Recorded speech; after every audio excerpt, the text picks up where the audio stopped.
பத்திரகாளி காப்பாத்தினா கடைசி நேரத்தில் கையை பிடிச்சி தூக்கிடுவா.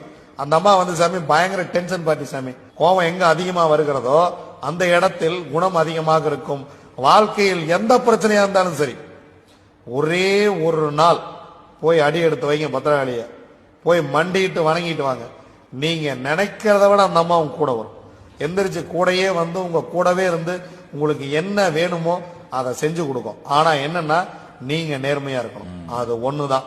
உங்க பக்கம் தவறு இருந்துச்சு, அந்த அம்மா நீங்க எல்லாம் பார்க்காது, நான் எல்லாம் பார்க்காது, எவனும் பார்க்காது, சிவனும் பார்க்காது, தூக்கிறோம். அந்த அம்மா சாதாரணப்பட்ட ஆள்லாம் கிடையாது. சிவபெருமானியே என்னன்னு கேட்டா ஒரே ஆள் பத்திரகாளி மட்டுமே. கடைசிய டெட் அந்த அம்மா தான் சாமி. என்னை காப்பாத்துறதுக்கு தெய்வமே இல்லை நீங்க முடிவு பண்ணீங்கன்னா கூட திக்கற்றவர்களுக்கு கடைசி துணை பத்திரகாளியே.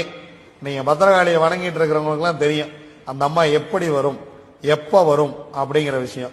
நீங்க பெருசா போய் அறுசுவை உணவு போட்டு படையல் போட்டு அப்படி வந்து நீங்க அலங்காரம்லாம் பண்ணி எல்லாம் கூப்பிட வேண்டாம்.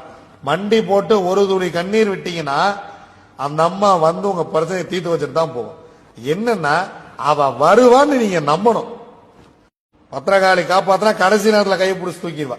அந்த அம்மா வந்து சாமி பயங்கர டென்ஷன் பார்ட்டி சாமி. கோபம் எங்க அதிகமா வருகிறதோ அந்த இடத்தில் குணம் அதிகமாக இருக்கும். வாழ்க்கையில் எந்த பிரச்சனையா இருந்தாலும் சரி, ஒரே ஒரு